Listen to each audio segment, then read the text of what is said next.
This young boy was born into a family so poor that his parents could never afford to buy a single cow. Because of that, from the time he was a child, he was forced to pull the plow across the fields with his own body, working like an animal day after day. Years passed, and after saving money for a long time, his father finally bought a cow. The boy was overwhelmed with happiness. For the first time in his life, he believed his suffering was finally over, but everything changed in an instant. His cruel father sold him to the king as a slave. The king brought the boy into his kingdom and forced him to fight inside a deadly arena against a terrifying warrior. The boy had never fought anyone before, and the moment he saw the giant warrior holding a massive axe, fear took over him. The crowd laughed, convinced the weak and foolish boy would be killed within seconds. But just as the warrior swung his axe to deliver the final blow, something impossible happened.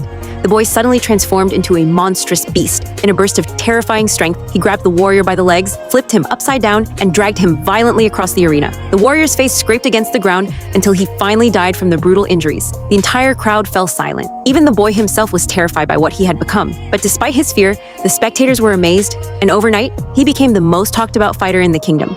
The king, furious that his champion had been killed, ordered the boy to be executed by feeding him to a giant beast. But the princess had secretly fallen in love with him after witnessing his incredible power. She stepped forward and told the king, "The audience loved his fight. If we keep him alive and make him fight again, the kingdom will earn even more wealth." The king thought for a moment and finally agreed. The boy would live to fight another day. If you want part 2, don't forget to like and follow for more.